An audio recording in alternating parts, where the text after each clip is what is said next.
Okay, then we should now be live, and just to mark the occasion, or special occasion, there's two special occasions. Of course, we've got Gordon Armstrong on here, as well as the fact that it's July 4th here in America. So I'm not going to play the national anthem, but I'll play some fireworks just for about 2 seconds. Right, enough of that. That's all you're getting today. Right, okie dokie, guys. So let's back over to what we have here. So basically, hello and welcome to the July 4th edition of the Sanctuary Sports sponsored Soulmates. This week's guest is none other than Sunderland legend Gordon Armstrong. He's joined the studio by today's co-host Todd Jenkins. Before I get to the formal introductions, I want to mention that we're offering you another chance to win a From the Terraces shirt. Remember to listen throughout the talk-in and you'll be asked to provide the answer to our Armstrong-specific questions at the very end of the talk-in. If you're still unaware of their offerings, go to fromtheterraces.co.uk to check out their top quality swag. Okay, to the introductions. First up today is co-host Todd Jenkins. Todd hails from Ohio and is the Sons of Liberty affiliate in the Arch City of Columbus. A massive Lads fan, Jenkins is responsible for organising many a gathering, welcoming fans from across Ohio and beyond. One of Todd's claims to fame is when he travelled the Atlantic without a ticket to watch the Lads play at Wembley. Fortunately, he was able to secure one outside the ground, but his commitment to the cause should not go unnoticed. He's a regular at all events across the US and is a valued member of the Sons of Liberty Sunderland AFC supporters group. Welcome, Todd. He's supposed to say thank you or something. I have no idea there. Right. I'll be having a chat with you about that later. Now to Gordon. Right. Here we go. Born behind enemy lines. Armstrong supported Sunderland as a youngster and would achieve a lifelong dream 6 months before his 16th birthday when he signed for Alan Durban's Black Cats. He'd make his first team debut 2 years later in top flight when Sunderland, now under manager Len Ashurst, travelled to the Hawthorns to face West Bromwich Albion. Unfortunately, the April showers of 85 poured that day as the lads lost 1-0 and were condemned to the second tier of English football. Gordon's career really kicked off midway through the 85-86 season. He would open his goal-scoring account when he returned to the starting lineup, rattling home the equaliser against Steve Coppell's Crystal Palace at Roker Park in late December. Having stated a claim for a starting position, Stretch would average 47.25 appearances per season. 47 average. That's brilliant, that. From 86 through 94, accruing 56 goals over the same time period, branding him an outstanding goal-scoring midfielder and one of Sunderland's best local discoveries. Armstrong was twice voted Sunderland's Young Player of the Year. Best remembered by the fans for that header, Armstrong will go on to represent Sunderland in the 1992 FA Cup final. Gordon has always been Mr. Dependable, whether crossing from the wing, powering headers into the top corner, or scoring specialist free kicks under the wall way before Kieran Richardson. He's always been good for a goal, picking the 13 in the 89-90 promotion season, averaging 6 goals per full season during his tenure. In recognition for his service, he was awarded a testimonial against Portuguese giants FC Porto in July of 1994. Just under 10,000 fans witnessed a spectacle of football in your honour as Sunderland ran out 2-0 winners with goals from Kevin Ball and Doug Gumman. And I even put on here, Phil Gray even managed to miss a penalty if memory serves me right. And I think, do you come off injured that game, Gordon? Yeah, I was basically already injured before I started, to be honest. Yeah, so I only hobbled about, to be honest. We were in Norway and I got injured over there playing, so I basically hobbled about a bit for 10 minutes and came on. Fair enough. We thought it was a bit of a shock, but anyway, after 11 years with the club, some 416 appearances and 61 goals, Armstrong would leave for Bury FC, where he'd play alongside Paul Butler. After winning promotion and solidifying the Shakers in England's second tier, he'd depart Bury, following manager Stan Ternent to Burnley. Whilst there, he'd also helped them gain promotion to England's second tier and linked up with other former Sunderland players, Lee Howie, John Mullen, Phil Gray, and then Kevin Ball towards the end there. Armstrong would eventually retire from the sport at the end of the 04-05 season, celebrating a career which included 600-plus professional games and 70-plus goals. Ladies and gentlemen, Gordon Armstrong. There you are. Wow. See how that differs from yours, Todd. That's a little bit more spectacular than yours, mate. Just thought I'd tell you. But that's what you get if you're a professional footballer. So anyway, so Gordon, so what are you up to these days? Yeah, I work as a football intermediary or football agent. Probably most people would know it by. I'm licensed by the FA and done. I've sort of ran my own company for about 11 years now, but I worked for a company prior to that in Leeds called HN Sports. So yeah, I've done it since I jacked in. Basically, a couple of lads at Burnley wanted me to look after them. A lad called Richard Chaplow, who was just a young kid then, and another lad called Robbie Blake, who was a good player as well. Yeah. To be fair, so yeah, that's I started that off when I finished at Burnley, and that's what I've carried on doing. Yeah. Excellent. So we mentioned, and you can't boo when I say a football agent, because most people don't like it. well, I think we had a conversation with I can't remember what's now. We talked about the agency piece as well, about how it differs from playing. And obviously, you know, you talk about some of the. I think we could talk about Joe Lazaro later on about the advice he was given and stuff, but we'll talk about that shortly anyway. So I mentioned in the introduction that you grew up behind enemy lines. Yeah. Who got you into supporting Sunderland, and what was it like growing up in Newcastle in those days?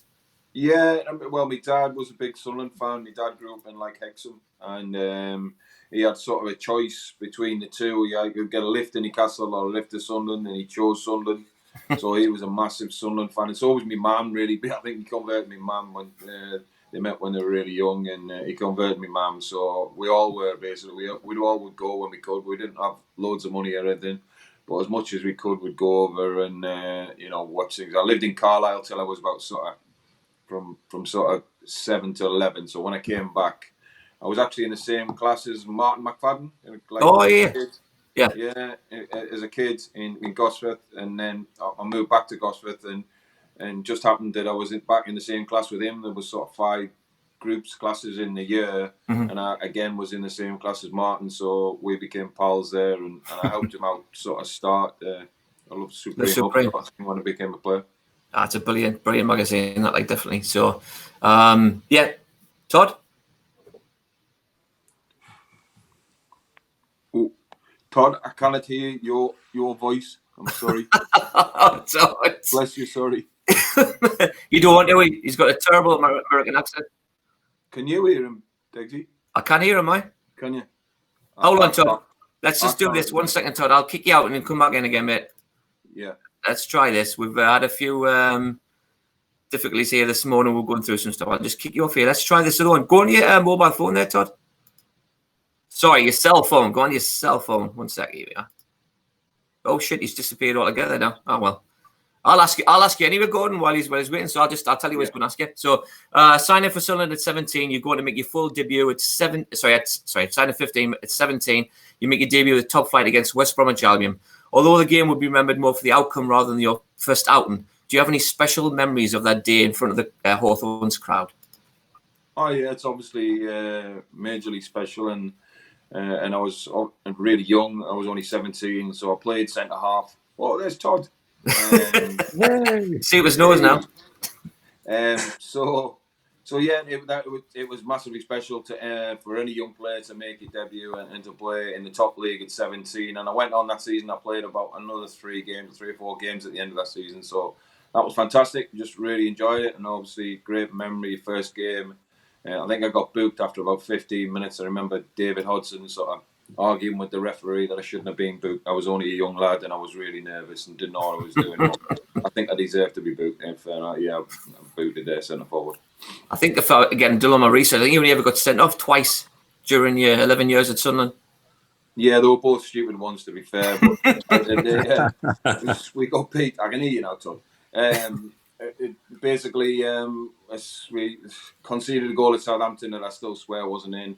It hit the bar and came down and bounced on the line and came out. But obviously there was no technology then or anything, and they gave the goal.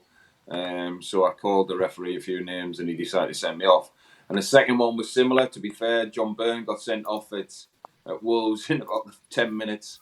And it was Don Goodman's first ever game. And the linesman sent John Byrne off for nothing. I think John Byrne sort of tried to shout at the linesman. And all I did was about 5 minutes later, I said to the linesman, you spoilt the... I probably swore in amongst it, but I didn't swear at him specifically. I just said, you spoilt the game, linesman.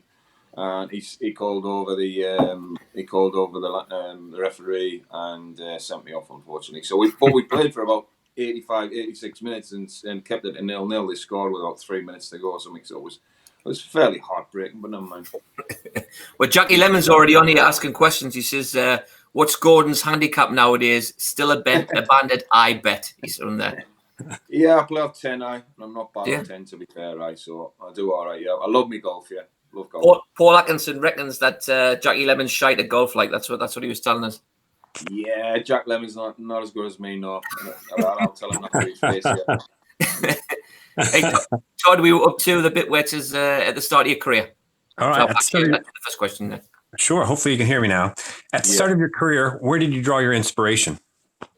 Yeah, listen, I loved Sunderland as a kid, like I say, and I love players like Sean Elliott, and it's probably especially like Kevin Arnott. He was a really talented player, and probably should have played more games for Sunderland. Very good on the ball, good range of passing and stuff. So I enjoyed watching him. But I loved all Sunderland players like Barry Sills, like I say, Sean Elliott, who were obviously Gary Rowell, Pop Robson. So there was loads of lads that I loved and were my heroes. And luckily enough, I went as a kid. For me, it was like being in the sweetie shop, really, because I went in obviously in that changing room as an apprentice. And to go in there and see them guys was just amazing. Like, yeah, I mean, there was nothing like Roker Park and them dressing rooms and stuff. And I know I was very, very shy then, to be fair. Not anymore, like, but I was there at 16. And but to go in that dressing room and see them guys and just, it was just amazing because, like I say, they were my heroes. I went to the Newcastle game where we won 4-1. So, like, Gary Rowe was always, like, a massive hero of mine. So, yeah, that was amazing. Classic. That's fantastic. I'd heard you made an appearance at Wembley before the 1985 Milk Cup final. Can you talk us through that? Yeah, well, I was sort of captain of the youth team, and what they did was, I don't know, you probably won't remember if anybody was there, but before the game, they actually, because it was the Milk Cup final, they put like a sort of a race right around the track, right around the outside, which I think in the old days used to have like sort of greyhounds and things on, but what they did was they put like cheeses in, people dressed as cheeses, and like and cows.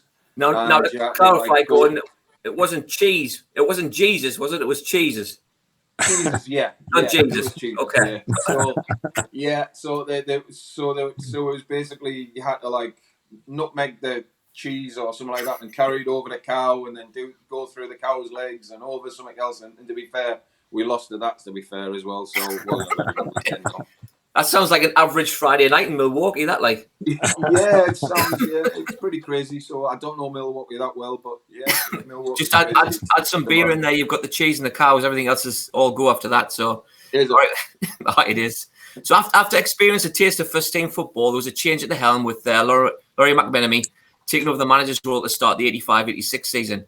It would be several months before you returned back to the starting 11, but you took the opportunity and scored the equalising goal against Crystal Palace at Roker Park in December of 85 in front of almost 17,000 fans.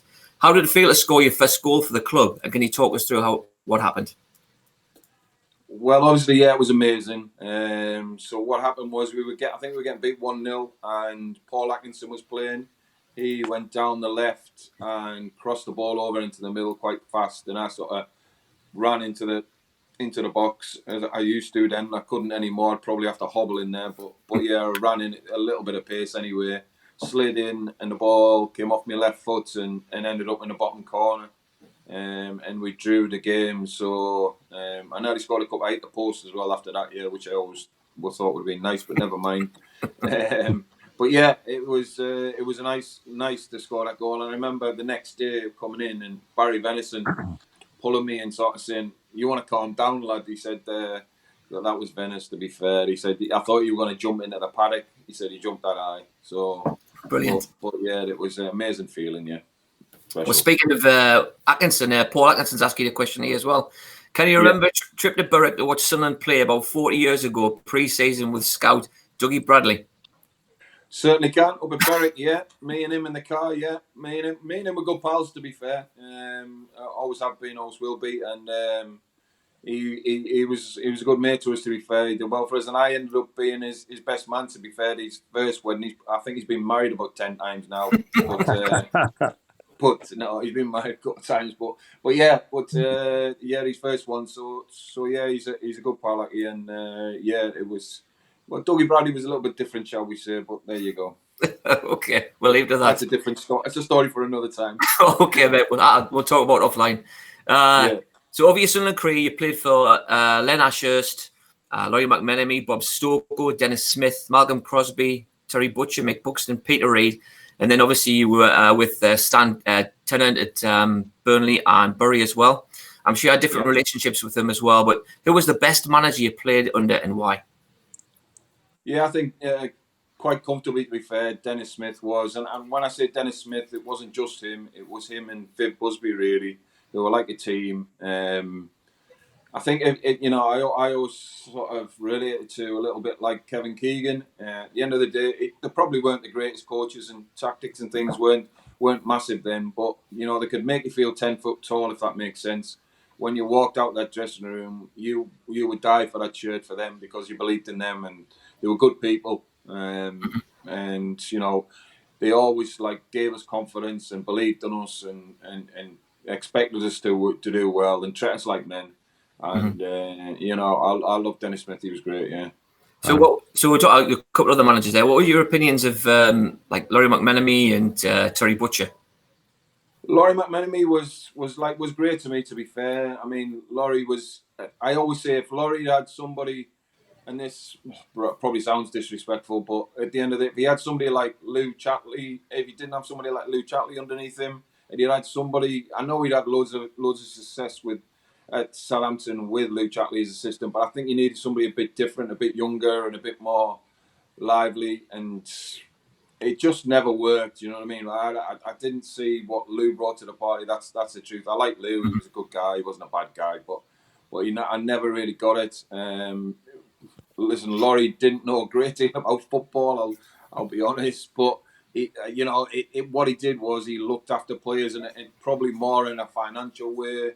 And he tried to do the same. Obviously, what he'd done at Southampton was bring experienced players in, and it didn't work out for him. Some of the guys really couldn't handle playing for Sunderland. I remember, somebody like David Swindler sitting in the dressing room, and only after a few weeks, and basically,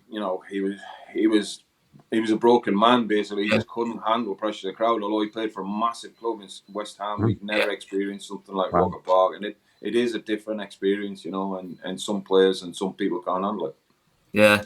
I think Terry Butcher. Oh, yeah. Do you really want me to talk about Terry Butcher? You can if you want it. As I said, this is an open floor. If it's up to you. So. Yeah, no, he's not somebody that I've got. Listen, he's a fantastic player, fantastic footballer, leader of men as a footballer, and like we said earlier on, Bobby Robson was sort of my testimonial and asked me sort of similar question, and I told him exactly the same. Really, when he came away from being a footballer, he changed completely. Just almost, it was like day and night.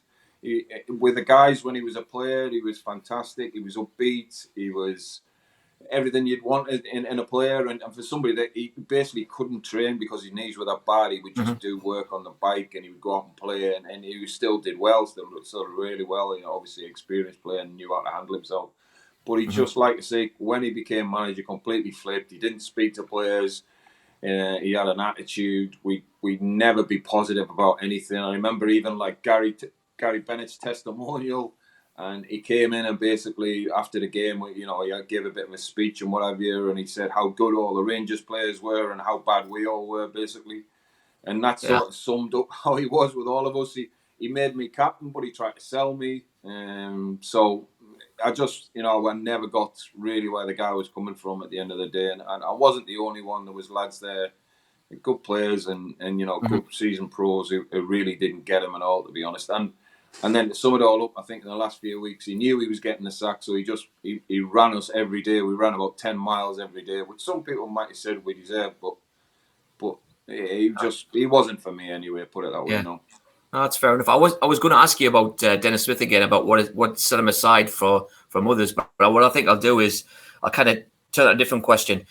Yeah. I think we asked Paul Atkinson this question as well. Do you think that if we had Dennis Smith as our manager now, and this is no disrespect to Parky, do you think he would have got that team turned around and had us promoted last year? Yeah, definitely. Yeah. He'd just been so positive. and he made people believe in themselves. I think, listen, there's no doubt we haven't got enough good players in that squad. There's still something missing. But I would believe that he could have got us up. He'd have a far better chance than any of the two previous managers we had. And I don't dislike either of them. I don't think either of them are terrible managers or anything like that. But someone like Dennis Smith would be perfect right now. Is what we need. We haven't got, nobody's lying to each other here. We haven't got great players. Probably Maguire and probably Gooch are our best two players right now. Certainly in attacking sense, anyway. And we'd need to get more out of the squad. So I would see Dennis could be a perfect fit, really, if he was 20 years younger. That's true. Well, you played a massive part in Dennis in Smith's Division 3 revival. Obviously, we won the championship that year. You opened your goal scoring account a 4-1 win over Mansfield late in August. After a shaky start, we appeared to, walk the league. Do you have any favourite memories of that season? I think my favourite one of all was just Port Vale away when we won it. Yeah, that was just fantastic, and the fans there were just absolutely amazing. So that was brilliant. And then coming back, I think was it Gillingham? I think on the Tuesday or Wednesday night or something, in a full house at Roker was amazing. But I mean, it was a great season. We started off at Brentford away and had a great win. I remember Keith Burgin scored with a header or something. It was about 110 degrees or something like that. It was like you said, it wasn't a brilliant start, but then obviously with Marco coming in, he changed everything. That was one of the few times I got injured. I got injured after about 2 months of this season, and I was going really well, and broke me collarbone at Brighton. So that was a bit disappointing. But that's roughly when Gabbers came in. But obviously Gabbers made a huge difference to everything as well. Then obviously the combination of him and Gatesy worked so well. So that were great times anyway. Yeah, fantastic times. Brilliant. Over to you, Todd. All right. Thank you, Degs. Statistically, your best season was with the Black Cats was 1989 to 1990, where you would make no fewer than 59 appearances with a return of 13 goals. That season, Sunderland would be promoted at the expense of Newcastle United and Charlton. Yeah. What was it like playing against and beating Newcastle United at St. James Park in the playoffs? Well, can you see me smiling? Just. That is my best memory, to be fair. Some people think it should be maybe more a personal one because of the Chelsea goal or whatever. But that's obviously, like you mentioned earlier on, you guys, that being brought up in Newcastle and having to live with all of that. And I still did live there till I was about 22, 23, and then one or two things started to get a little bit rough. So I decided to move out. So yeah, it was just amazing. Yeah. Obviously from a personal thing, it's something I'm quite proud of, to be fair, and I've gotten one or two of my bits. Is like that's the most anybody's ever played for Sunderland in the whole history in one season. Yeah. So, certainly for an outfield player, I know McLaughlin played a lot of games last year, but I don't think he beat that, to be fair. Yeah. So, but either way, it's the most ever in one season. So I'm very proud of that. Yeah, and I think I've a decent right to be able to do that. Yeah, absolutely. Yeah. Is there any truth in the rumor that Newcastle fans voted you the most hated player? Yeah, that's right. Yeah, on their fanzine. So that's something that made me very proud, to be honest. Yeah, very, very proud. Yeah. So. They didn't like me much. I always tell a story. Well, where I lived in Gosforth, and I ended up. I was moved from Gosforth, which is just outside Newcastle, Todd, and then just a little bit further outside, into like Kenton, Bankfoot, the Kingston Park area, and basically one of the pubs around there, they put a picture on one of the urinals. So every time they went to the toilet, they weed on me. So that made me laugh as well. To be fair, I didn't mind them hating me at all. There you go. I like that. All right, back over to you, Degs. Yeah, claim to fame there for sure. Although there was some, again, we talked about most memorable occasion. Let's talk about the FA Cup stuff. So, memorable games throughout the season that followed. Sunderland would be relegated at the first attempt. It was 91-92, where Armstrong would become a household name as he helped Sunderland reach Wembley for the second time during his career. Let's talk about the FA Cup then. So, excluding your goal, what are your favourite memories of the FA Cup run? Yeah, there's lots really. Yeah, I didn't play away at Oxford, but that was a fantastic result where we went down there on like a Tuesday night, one of them sort of winter nights, and we went down there and won 3-2, I think. That was an amazing result. I don't know if I was injured, I was suspended or something, but I didn't play. But the lads did incredibly well, and we got a great result that night. Yeah, and it was a great game, to be fair. It was a hell of a game. So I remember that well, watching that down there. And obviously the West Ham games, that was an amazing game down there. Particularly that night, Tony Norman was absolutely brilliant. Kieran Brady did superb as well, and Rushy. And then obviously the Chelsea game, both legs were amazing. To be fair, we got a little bit of a. It's always tough down at Chelsea, as anybody would know, and it's it's a very, very hostile atmosphere. So I always tell a story of like within that is like my first ever time I went away with the team was when we played them in the Milk Cup, the semi-final. I travelled with them, and we actually didn't get to the ground till the team didn't get to the ground until 25 minutes before the game. Didn't get in the dressing room, so they just basically ran out onto the pitch.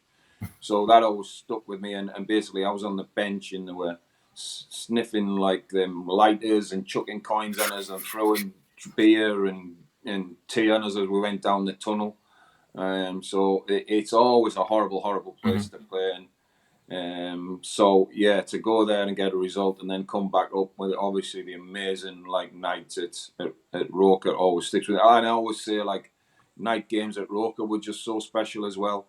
You know, like it was just like a special atmosphere. You know, under the lights and everything, it was better again. Roker's always unbelievable if it was full up, but under the lights is even more special. So obviously to come back and nick that right at the end, that was brilliant. The semi-final against Norwich wasn't a great game as I remember, but the atmosphere was unbelievable, and you know, like that starts against me.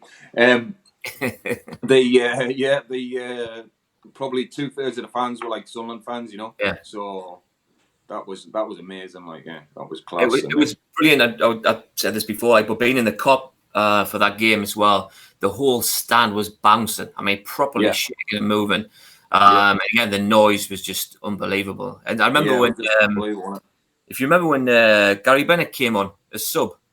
Yeah. I don't think he's ever heard his name sang that loud ever, because it was unbelievable. Like, I mean, again, just memories that stick with you. So it was just superb. So you mentioned Rushy there as well. Tony Norman, obviously. Tony, like you said there, obviously was phenomenal in like, you know, Chelsea, West Ham game, Norwich. He made some big saves as well throughout. Any other players that stood out, do you think, going through? Yeah, I think always Paul Bracewell was always a special player, and I always say that probably, you know, if he hadn't got the injuries that he had, he wouldn't have probably been playing for us anyway. But you know, he was still a very, very good player, and obviously went on to play for the other side, which I never forgave him for. But he was a good player, and he did really well in that cup run. There was loads of lads. Obviously, Bernie, you know, scored the goals. Dav as well. Peter Davenport came in because like Don was playing in the league, and then Dav would play in all the cup games. So, Dav did great. So it was great. Yeah, it was just a special run. Obviously, the final was disappointing, but yeah. Yeah, cool. Todd? Yeah. Now the goal. We've heard Brian Atkins' side of the story. So can you talk us through what happened leading up to that goal and the celebration? Just before you do, Gordon, hang on. I'm going to show it again. Hang on, because I've got no problem. I'm going to show it here. It's only the bottom. Hang on. Again, technical difficulties. I don't know how to work a mouse. Here we go. No bother, mate. Here it is. Yeah. This is leading up. Yeah. Well, what actually happened prior to that was as Brian Atkinson went across, I told him to hit an outswinger, to hit it sort of out. I went over. I think somebody else had took the corners previous to that, and I'm sure I told him that. In my brain, it is anyway. So that's it. And then it was a great ball for a Mackie, and then a good header that I've seen Andy Townsend a few times and Vinnie Jones, so I wind them up about that. Yeah, so they don't like that. It was absolutely superb. Like, I mean, I was in the forward end. Not like it. Absolutely nothing like it. Aki reckons that he crammed up on the bottom of the pile. Is that true? I can't, because all I got stick was because I was necking on with him, to be fair. So, I wasn't going to say no, like. Yeah. So that's what I got stick for. But yeah, it was just obviously pandemonium, and it was late in the game, and we put so much in.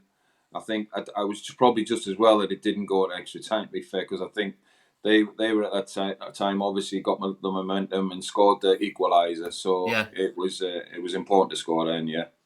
So I was going to mention that was probably your best celebration of a goal, mine, afterwards, because I've seen some of your celebrations and some of them are a little bit dodgy. Like, yeah, especially the left moonwalk always gets a mention. Yeah, a long time ago. Yeah, when I think I tried to copy Mr. Gascoigne because he was flying about then, and I tried to do like a bit of a moonwalk and got my feet stuck in the pitch. Yeah, the lads give me stick for that one.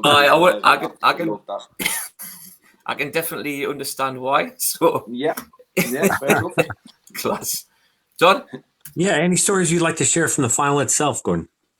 Well, there was one really. I mean, I used to room with, we used to call him Mr. Bean, to be fair, because he's a little bit different, Peter Davenport. So I used to room with Dav, and so on the morning of the cup final anyway, it was sort of, I don't know, probably been down and had some breakfast or anyway, or lie in or whatever. I can't remember exactly, but the phone rings anyway. It was about 10:30, 11 o'clock. And me and Dad would just sit around and not do a lot, sort of thing, relax. And I picked up the phone and I heard this Scottish voice sort of thing on the other line. So he said, "Is Peter there?" So I passed it to Dav. And as Dav come out, I obviously heard a bit of the conversation and stuff. I said, "Oh, who's that?" He's obviously asking about the game and stuff. And he said, "Oh, it was Alex Ferguson." He said, so Alex Ferguson had basically said to him, "Make sure you beat the so-and-sos anyway." Yeah. So yeah, but that was interesting. And then obviously the game wasn't as good, but there you go. Yeah, it's class, then. There you go. Yeah. Beating the scum at Sid James Park in the playoffs, 92 FA Cup finals, promotion to England's second and top tier, your goal against Chelsea, all memorable moments for us as supporters. But what was your most memorable moment as a Sunderland player? As a Sunderland player, was definitely beating Newcastle there. Yeah, that's my most favourite one. Yeah, going there and after they thought they'd won, we missed a penalty in the last minute, and then going there and winning 2-0 was just amazing. And I was lucky enough that actually, because of what had happened, because the fans had ran onto the pitch, they wouldn't let us boys go back onto the pitch.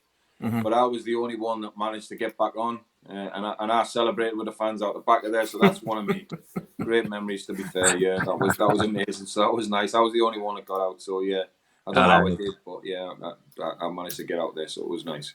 So Gordon, I'm going to ask you, Gordon, to move your camera over slightly because we've got half your face. Right. And I'm not going to say it's your good side. A little bit further. That's it there. That's it. Perfect. Right. Sorry. That's it. No, it's all right, man. I think we had Tony Norman on here a few weeks back, and he basically started in this position, and then by the end of the conversation, he was like this. Bit like when he was in goal, really. So, yeah. Right. Anyway, so we've talked about your memorable moments. I want to ask you. You managed 61 goals during your time with Sunderland, obviously including that goal against Chelsea, the one against Liverpool at Anfield, and I put on here blammers against Swindon and Derby County. I was going to show you. I don't know if you remember. You must remember the Derby one. I'm going to show it anyway now, because I think people remember you typically for headers or those back post tap ins. You know, because you're always coming in off the wing. This was something else, mine. Let me just see if I can play this for everybody at home as well. You see, we kind of break their play down, and then you just turn and lash it. Yeah. Smash. So that was one of two. There's another one that you, again, obviously scored from about 30 yards out. I think it was against Swindon. Same sort of deal. Like, I'm going to knock this off now. But which one was, see, other than the Chelsea one, which one's your favourite? My favourite goal for Sunderland was probably, there was a goal away at Swindon that nobody's got, I don't think, and we won 2-1, and I sort of, it was a bit like the goal against Swindon, to be fair. That was a hell of a strike, but it didn't really mean much because I think we got beat like 5-3 or something like that. Yeah, so we got beat, so it doesn't, and it was only late on. It was only with about 10 minutes to go, so it didn't really mean anything. But a goal away at Oxford, I played a 1-2 with Billy Whitehurst on the edge of the box and ran forward about 5 yards and scored from about 40 yards, and that went right in the top corner. So that was lovely. That was a nice goal. Yeah. So. Great. Yeah, but every goal's nice. Doesn't really matter where they're all goals. Yeah, as long as they're going unscruffy, doesn't really matter. I'll have to have a look back and see if I can find them for you. I'll get them sent through if I can find them. So that'd be great. Now we've talked about the memorable moments. I'd have to ask you, what do you consider one of the more challenging or worst moments at the club, whether it's performance or experience? The worst moment for me was probably the season where we went down, where we, like I say, I made my debut, and then we went down to the Championship.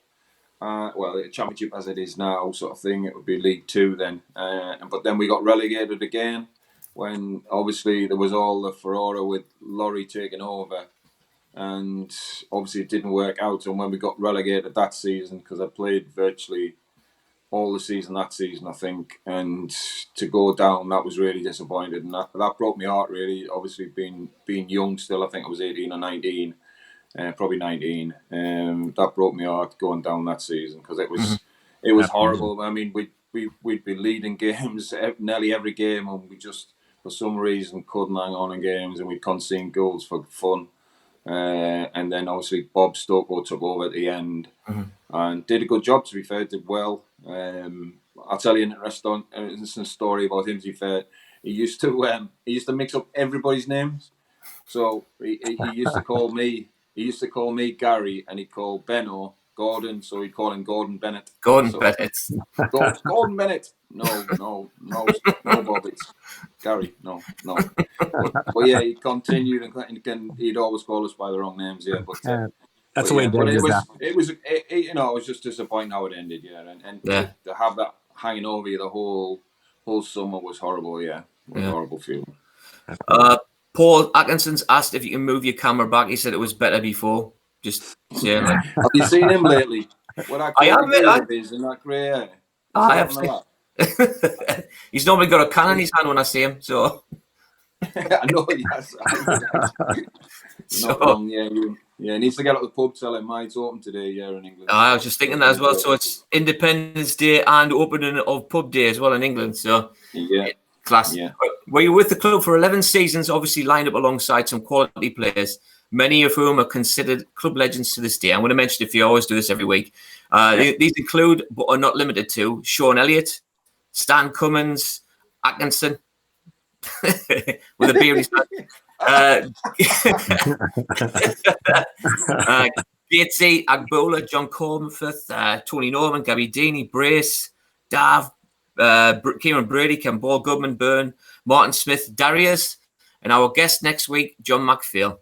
Who was the best Sunderland player you played alongside, and why? We'll probably go for two, to be fair. I'll probably go for one of them I mentioned earlier on was Paul Bracewell. He was a hell of a player. And I'll probably go for Marco as well, yeah, who was a bit of everything, to be fair. He was, on his day, he was just totally unplayable. And he could be frustrating, and he could drive us all a little bit mad at times, because he had that strikers thing where he could be a little bit selfish. But he was a fantastic player on his day, and like I say, he would destroy teams at times with his pace and power.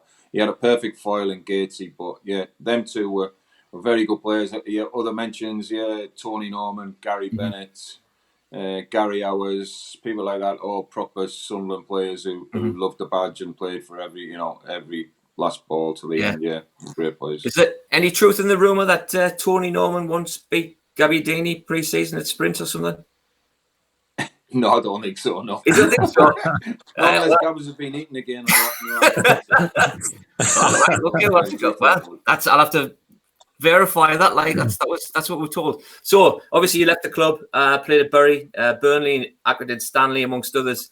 Is there any other players that you played outside of Sunderland who were, who would highly rank up there with the players that you just mentioned? Well, I was lucky enough to play with a few great players at Burnley, but it was right at the end of their career. So Ian Wright came for 6 months at Burnley, and Paul Gascoigne. So that's right. Gascoigne was certainly interesting, to be fair. Yeah, we could spend about an hour on his tales and stories, to be honest. Yeah, but yeah, no. I listen. There's a lot of good players. Good players at Bury. To be fair, I went there, and nobody would have expected it. They came up from what is now like League Two, got promoted. Now went there, and we won League One. So that was amazing. They had a good team, like Dean Kiley was in net, like you mentioned, Paul Butler, Chris Lucchetti, who were both fantastic centre halves, and we had good players all around. We had David Johnson up front, the little black lad who went to Ipswich after that. It was a fantastic player. So we had a really good squad, and I loved that. It was totally different to Sunderland, the complete polar opposite. Really, nobody was really bothered about us. Nobody cared that much, but we did, and that was good. I really enjoyed that. And then, luckily enough, like you say, Stan took us to Burnley and played with good players there. I was there for 5 years nearly, and loved that as well. Yeah, with some good times. We got promoted again, and almost made the playoffs twice. We missed out by 1 goal one year and 1 point the next year, sort of thing, for the playoffs. Finished 7th 2 years running. So yeah, I had some good times, and yeah, like they were good players and lots of good players, to be fair. But I always say that the most important thing is team, and that's everything about what I'd like to think that is most important in football. Is it's not about one player. It's not about anybody being better than anybody else. About what you get out of your team, and I was lucky enough and played in good teams. Yeah. Absolutely. It's interesting you talk about that, Gordon, as well, because I picked up on what you said about what Dennis Smith had brought to the team in a game and how he would lift you up, and you felt as though you were part of something. And you've mentioned exactly the same thing there for Bury and for Burnley as well, and the importance of it. And again, I know this isn't something we're going to talk about. It's going to segue into something else here, but how do you think that compares to now? So looking at how things have come about since the inception of the Premier League and how there's a lot more money in there, and people are, I'm going to go with what you said there. You mentioned about Tony and the lads playing for the badge on their shirt. How does that compare to like a modern day footballer now being an agent? How does that compare to them playing in a team where you're drafted, you're on a ton of money? And does that camaraderie still exist in there, or is it a completely different vibe? And again, if that is the case, if it is different to that the team mentality, how do they get the best out of people's performances as well? If that's the case, so if there's less team orientated and more about the autonomy, it's about myself. This is how much money I'm going to play for club X and earn as much money as I can. How do they go about making progress in a club or a team? Even our club, I don't think there's much in the way of, well, for the past few seasons, there hasn't been much in the way of team bonding. I think I saw that last year, probably under Ross, to a certain extent. How does that work out then? How do you think, how is it different today than where it was when you played? I think there's no doubt about it. On every level, it is different because listen, players are a lot, not a lot fit, and that's not the right word, but they're fitter in a different way. They train differently. They train in everything's to do with the ball and how they handle the ball and they keep the ball. And our football was very direct, and everybody virtually played 4-4-2. There wasn't a different way to play really until we played Swindon in the playoff final. But that's a different matter. But yeah, basically, everybody plays the same way. But I think that the biggest skill of anybody now, a manager, whatever you want to call it, a coach, is to mould these players because they are different. They listen, they're all at the top end. They're all multi-millionaires. So that's what I always say, that the best players basically players if money doesn't matter. And that's where you see the best players. If you look at like your best Man United teams, your best Liverpool players, they all fight for the shirt and they give on. If you look at Scholes, Beckham, your Nevilles, your people like that, the ones at gigs is they give everything every week. And like this Liverpool team now do the same. Don't the Jordan Henderson, all the Trent Alexander, all these boys, Van Dijk. They just give everything every week, and he asks more and more of them, and they give it. Because obviously there's a respect there, and that's what I was talking about earlier. That is the biggest thing, in my opinion, is you've got to have that team spirit. You will do nothing unless you have it, and that is the biggest thing in football. You can achieve anything if you've got it. If you haven't, you won't achieve anything as a team. Yeah. And that's all supporters care about at the end of the day. Is more than anything, everybody loves to see a nice, special way of playing football, but if you don't get the results, nobody cares really anyway. Yeah, I agree. Wow. Todd? Great. Hey, thanks, Dags. Hey, having made 600 plus career appearances, you've obviously faced many players. Can you tell us who was the best opposing player you ever faced? Yeah, I would say Gascoigne, to be fair. I mean, I was lucky. I basically I grew up with him. Well, not specifically with him, but I'm exactly the same age as him, and I'm from the same city, obviously Newcastle. He played for like Gateshead boys, and I played for Newcastle boys. I don't like saying that, but I did, yeah. But yeah, I did. And we grew up together, so there was sort of mutual respect all the way through. And he became miles better than me. He was the best player in the world for a little while. And certainly that year we went up to like the top league, and we played them the second game of the season when he came back from the World Cup. He was one special player. He would probably be the best player I've played. The one that I played against the most that I always found difficult was a guy called Stuart McCall. Was also it was probably a very underrated player, to be fair. I played against. My hero was Brian Robson, and he'd be another one. Yeah, but I didn't play against him until he was at the end of his career, so I probably didn't see quite the best of him. Absolutely. Now, similar to your best opposing player, but maybe a different spin on it, who did you dread facing the most? Dread facing the most. Yeah, there was a little guy that played at Bradford and at like Portsmouth, and there was a guy called Mick Kennedy. So he was just all he. I mean, he even told me in one of the games we played away at Bradford over New Year or something like that. It was around Christmas time anyway, and he basically, when he walked on the pitch after the kicked off, after about 20 seconds, he came over and told me that he had to man mark me today, and he was following me wherever I went, which was totally true. Every time I went anywhere, he was there. And basically, if I went to jump for a header, he wasn't tall. He just basically stand in the way and made sure I couldn't head it. And the referee and everybody around him, because he was I've been told since then. I think he died not so long back, bless him. But he would be. He'd be in my way, and there was a case in the game, that game against Bradford away. Basically, I got fouled at one end of the pitch, and the game was going on the other end of the pitch, and he ran from the halfway line just as I was getting up, and two-footed me around my neck as he jumped up and clobbered me here, and I've still got a scar on my neck here. And the linesman was right on the side of the pitch, and the linesman never did anything. I think because he was scared of the guy. I don't know. I haven't a clue, but that's actually what happened. And he was the one that always just drawn. There was another one. Kevin Horlick was similar. Yeah, I mean, football was different then. You could obviously kick people and get away with it, and now you can't go near people, and which is probably a better way to go, to be honest. But yeah, he was one that I didn't like playing against. So you mentioned Horlick there, like he had canny hair back in the day. If I remember, I can't see it out now, but he used to have canny hair. Now Stephen Williams has put some comments on here, mine saying, "What happened to the long locks, Gordon? But you're famous for looks like you're sporting a tiny Tintin tuft these days. That's what he says. So it's not quite that bad, but it's just the angle of my camera, I think. Yeah, but yeah, it's there's not much of it now. No, to be honest. Yeah, I think it was sort of going even then, to be honest. So I'm just quite happy if I've got a little bit to play around with. I'm all right. Yeah. Again, I kind of comment like. Listen, I'll tell you something, right? I always get you had your hair permed, didn't you? Well, actually, I didn't have my hair permed, right? My hair was naturally curly. There's one. You can have an exclusive. I didn't perm my hair, no. I just had naturally curly hair. Was it Chris Waddle had the same haircut and all back in the day, and then somewhat similar as Chrissy Waddle and Glenn Hoddle had the mullet. They were the ones at the back, didn't they? Back perm. That's it. Just a mess. Yeah, I look back now and sort of go like that. Yeah, what was I doing? But there you go.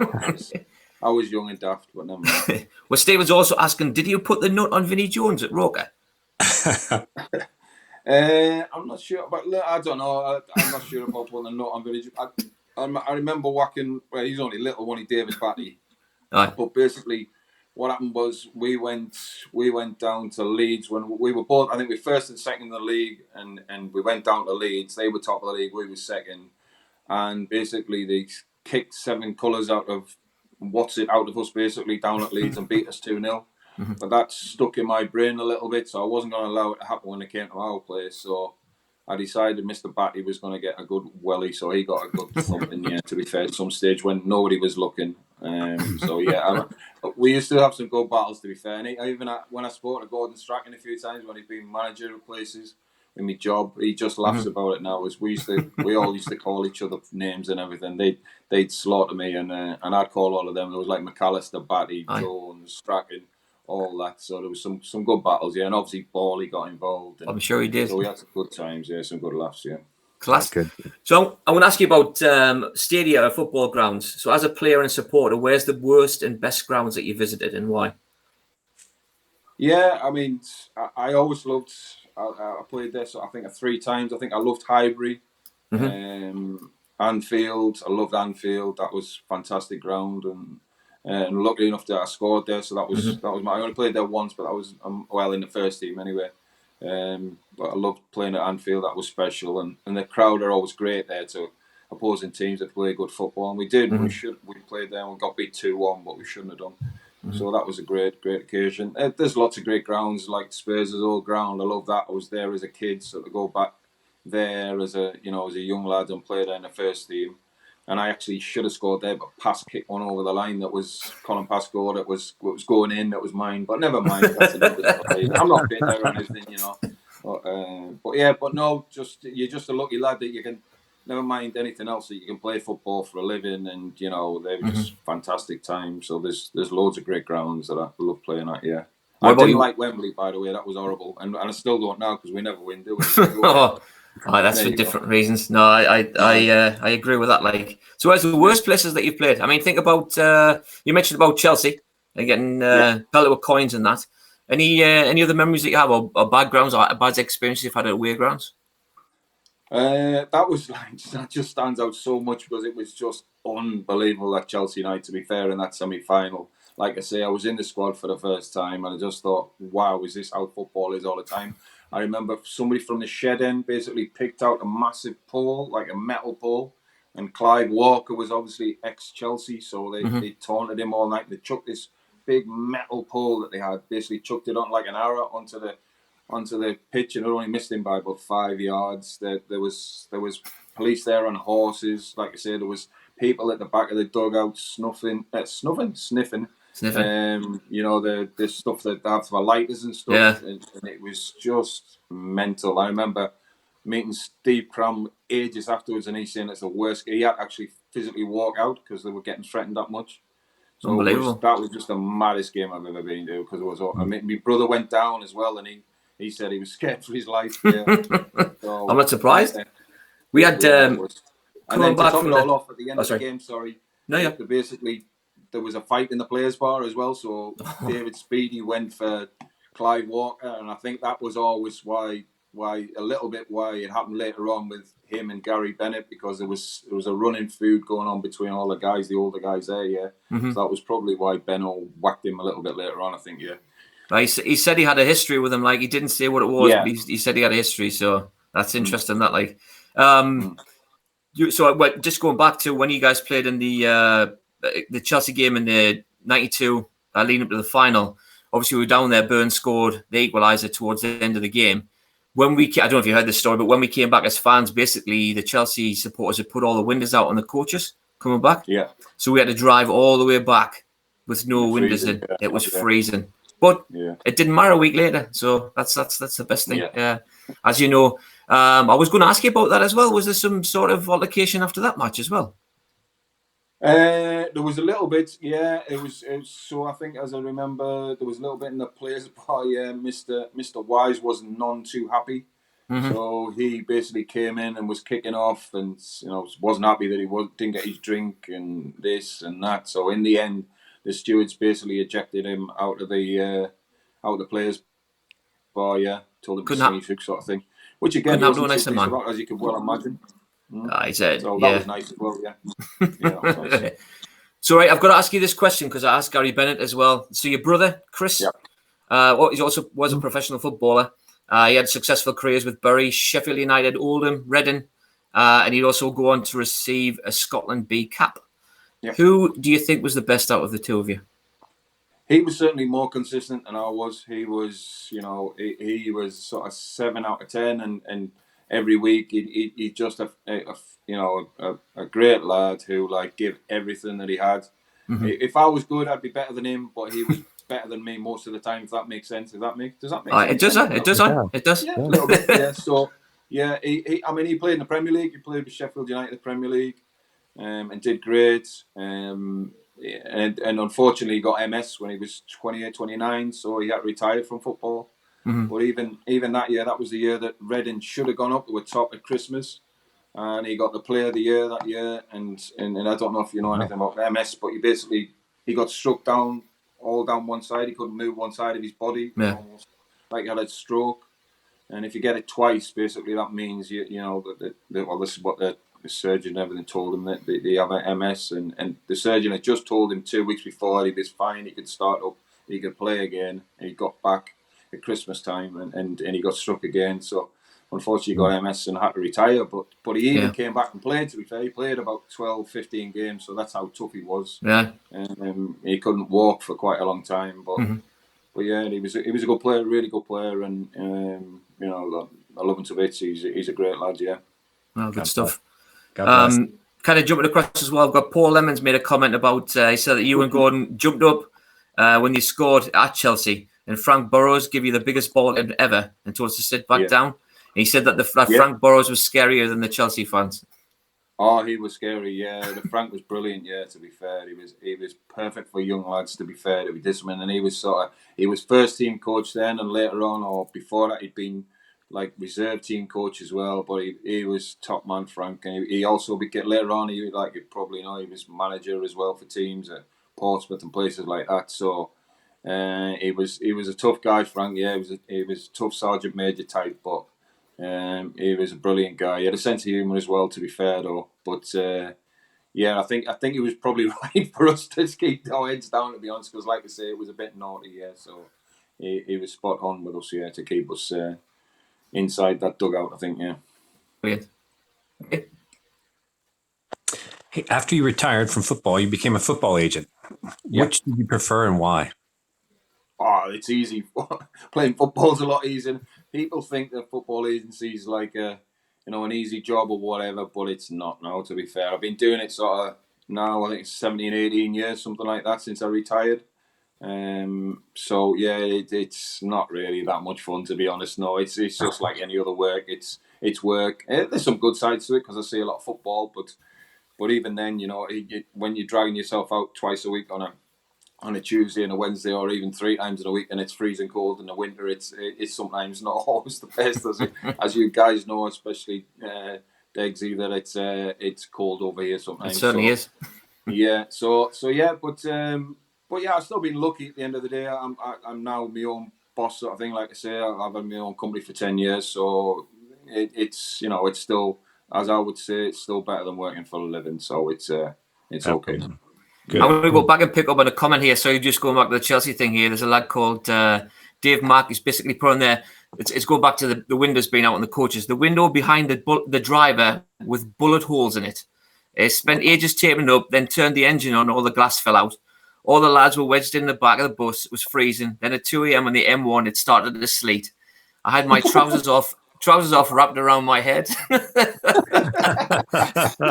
that's classic. Well, I couldn't imagine coming back on that, coach, how cold that must have been, to be fair, with the wind chill factor coming in. I mean, you do that, don't you? But you certainly don't do it in the winter coming back from a game, do you? Yeah, oh, bloody hell. It must have been horrendous, yeah. Sorry about that, boys, but it was worth it in the end. Oh, it was. It was again, best night ever for me. So, all right, so here we go. Now, here's the contentious issue. We're going to start talking about the club current situation. Yeah. So, which we mentioned before, which of the Sunderland squad do you enjoy watching now play?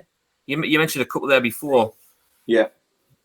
Well, I thought the goalkeeper again. I've mentioned 2 there, to be fair. Obviously, Lynn, Gooch and Maguire. Mm-hmm. I thought the goalkeeper was really good as well, especially the season before last. I thought he was the best player of the year by a mile. Yep. A lot of people voted for McGeady. I think McGeady might even have got it in the end, but I thought the goalkeeper performances the season before were brilliant. He did well again last year. I was really upset that he left this year.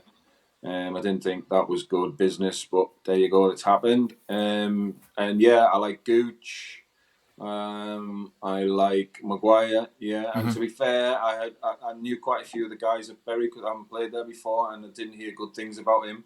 My friend was worked with him as a manager, but to be fair to Chris Maguire, he's worked his socks off. He's played for the badge, and he's done really well. So I have to hand it to him. Yeah, he's done great. Yeah, so I've enjoyed watching him. Other than that, it might be a bit of a stretch, boys. To be fair, if I'm being honest. Well, we always throw Luke O'Nien in there as well. We always throw him in there. Yeah, I forgot about Luke. Yeah, no, Luke is he's a good player, and he gives everything. He's never going to be Cristiano Ronaldo, but I think he realises that, and he plays to his strengths. He works his socks off every week. Yeah. And that's all you want as a supporter, and that's why I think the fans love him, because he gives everything every week, and and that's all we all ask for, isn't it? You know what I mean? I think you're right.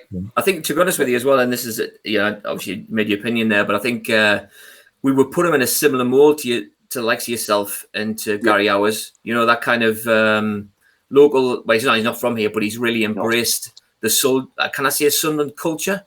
I don't want to say that. I don't know if there is such a thing, but he's certainly embraced the region and the fans. And he's goes the extra mile. He's always doing something. And it's almost like he's doing it selflessly. You know, he's not doing it for the fame or anything like that. He's doing it because he wants to do it. He just seems a genuine lad who wants to play for the club. So we can certainly see future captain of the team if he keeps on, you know, applying himself the way he has been. So yeah, I would say he would be a great captain for next year. To be honest, he's somebody that would probably take the job on, you know what I mean, and love doing it. So that's important as well. You want somebody that really wants to do it. So yeah, I think he would be a great choice for captain for next year, and the fans love him as well. So it sort of gets everybody on board as well. I think it'd be a good idea. Yeah. All right, and so what's your opinion about the current state of the club now? I know you've been involved in some different stuff outside of the club, and again, we talked about offline about consortiums and potential buyouts of the clubs in the past and what have you. And I just wanted to know, you know, what do you believe is what's your opinion about the current state, and what do we really need to do to put things right? Yeah, I mean, it's not an easy one. I think obviously the owners came in. I think one or two people that certainly in England will know I'm not a great lover and haven't been from the first moment. I did hear some things early on that didn't excite me, to be honest, and I think pretty much that's been proven, to be honest, that they haven't got enough funds to basically, you know, to run it probably the way it has to be run now. And, you know, I just hope that the chairman can see sense, and that at some stage, you know, he sees that he needs to get out now. And I know it's not as simple as that. You know, he has to, he won't, he's always, listen, the top and bottom, he's always wanted to make a profit. There's no doubt about that. That's what he came for. There's no getting away from that. There's no lying about that. It's just frustrating right now that I just don't want to see that our great football club gets run down and ends up in a bigger mess than we're already in, because it's not in a great situation. It is, and it frustrates the life out of me, because, you know, it's just not right the way things are at the moment. I mean, some of the things and the decisions are made over the last few weeks have been horrendous. Oh yeah, absolutely horrendous. Because you're talking about loyal fans that supported the club over, you know, numerous years, and things haven't been great then, but they've supported in tens of thousands, and basically I see it as like a disrespect to them fans of what's gone on the last few weeks, and you know, that sums up a little bit of what's going on at the minute. And also, you know, the stuff for the academy as well, which is wrong as well. I just, you know, I'm just not having that neither. The biggest one thing, you know, is in the Northeast, is that you're always going to produce good players, but you don't just sell them players for next to nothing. You make sure that they get an opportunity to get in the first team. If they're not good enough and they don't make it, and even like somebody like Barley Mumba, I could almost understand you doing that if you don't think he's good enough. But you don't sell 15-year-olds. You don't sell 16-year-olds. That's not right for me. That's basically wrong. I don't give a damn what they say about we can't keep them. It's rubbish, absolute rubbish. Of course you can. If you look after them kids and you tell them there's a pathway and you tell them there's a chance to play for Sunderland Football Club, they're from round here. Most of them are Sunderland fans. Do you think they want to leave? Of course they're not. You don't give them opportunity. You make sure that them boys want to play for Sunderland Football Club. You do everything in your power to make sure that they want to stay at our football club. And you look after them like they're kings, because they're our future. Look at Pickford. Look at Henderson. Look at the money we've made from them. That proves everything about what should be right at our football club. And I'm not bigging myself up, but like lads like myself that like came through, Gary Hours, your Paul Atkinsons, lads all the way Grant Ledbetters, they're ones that are lifeblood and like love the club, and they should be looked after, and not and to sell them players at 15 and 16 is absolute disgrace in my opinion. But there you go. It's completely against the model, though. I mean, again, we can go on about I'm going to call them false promises. Then that way, I'm not calling them flat out lies. Just along the line, we're trying to be politically correct. But, you know, one of the things that they'd mentioned was when they came in was obviously bigging up the academy, going towards a more like a Dortmund-esque model, where obviously we were going to be prepared to elevate youth, junior players up through the ranks. This was my interpretation of it anyway when it was announced. that, again, they would get some first-team football and then eventually would sell them all and make a hefty profit on the back end of it, which, again, in some respects, you could understand that. But like you said, though, I cannot understand why we get, and I'm going to talk about Azaro, like I said, I can't understand why they got rid of Joel Azaro. If it was a money thing, if you think about what they replaced him with, and I know that Pargy said this week that he's given Greg one more chance going into pre-season to get himself put right. But I think that we've just missed the boat on that. And really, for me, it was a massive gamble getting rid of him. We don't know, to be fair, we don't know what could have happened. I mean, the goals could have dried up for Azaro. They could have. But he was on a fine vein of form. He looked the part. He was the type of person that I think he was the be all and end all. Absolutely not. But it was one of those players that you could get one chance in a game and he'll score a goal, or you might get 30 chances and he'll still score one, or you'll get that goal that makes the difference. But I mean, I think we messed up with that. So how would you, as a again, we can say it again, but if you were representing Azaro, how would you have dealt with that situation? Because it appeared that, again, he was getting a nudge from external to that to try and push him for more money. And that's what led it. Well, that was certainly what we were told about leading them away from the club. How would you have handled the Azaro situation? Well, listen, it's a tough one because at the end of the day, they are the people that you have to look after. You have to understand that that's your job, you know what I mean? But obviously, it's two separate issues for me. One is how I deal with it in my job, and how I would deal with it if I was Sunderland Football Club. And as an end of the job, then I just do what's right for the boy. And it depends I don't know the ins and outs of what Sunderland offered him or didn't offer him. And the same with Madja. The one thing I know is that afterwards they did regret it. I did speak to Charlie a couple of times, and he thought that the Madja thing hadn't been handled properly, and they'd made a mess of how they dealt with it, and they should have done a lot more to keep the boy there, and they probably could have got him, persuaded him to stay. So it's a two-way thing. Like I say, it's difficult without knowing the complete facts of like Azaro. I liked Azaro. To be fair, at the time I thought Azaro was a lot better than Madja. When I seen them both play at the end of that season, I thought Azaro could have been a special talent. He's sort of took a bit of a sideward step as it is at the moment, but he seemed like a real talented player. But then, to be fair, obviously with Madja then getting the team and did as well as he did, you have to say that he was also looked like he could be a very good player as well. To be fair. I've been corrected. Like I was Madja I was talking about, but Azaro was another player that was decent. But it was Madja that was all about. So thank you for putting me right there, Stretch. I think, Todd, have you got your vibrator on again now? What's going on there? People are calling me, asking things about the day. But I thought you just because you're online, you're famous and that now. So I am. All right, now. They're like, that's it. Like, so other than Sunderland, Gordon, who would you have liked to play for? Well, I lived in Manchester for I lived in Manchester for 12 years, sort of thing. So, I would like to play for Man United, to be fair. Yeah, but it was the only team that I my son supported Man United when we were down there, especially. So, we used to go and watch United when I was down there. So, that was obviously the best times of Man United. So, I enjoyed watching them. I would have loved to play it all, being a player. Also, there was a couple of times that there was a couple of things that nearly happened once or twice. So. But that was when I was a kid. But there you go. I was never good enough to play for Man United, unfortunately. But there you go. But yeah, that would probably been the only other club. I never wanted to leave. I left enough free at the end, and I would never left Sunderland if I could ever have helped it. Never asked to leave. Never did do so. There was only one club I really wanted to play for. But within saying that, I loved in the end playing for, like I said, for Bury and Burnley as well. They were great times as well. So I know you're held in high regard from the fans and that as well. I was doing all my research this past week. They certainly think highly of you, so which is a good thing. What was the best advice you were given? The best advice, I think, one of the things was never say sorry, because when you're playing football, quite often, people ask you to. When you've made mistakes, you say sorry, but you haven't got time, basically. So that would be it, really. Don't say sorry. Good man. So I've got a question here from Derek Mack from Oviedo, Florida. He asks, what game did you think was the loudest that you played in? The loudest? Yeah, probably. Here's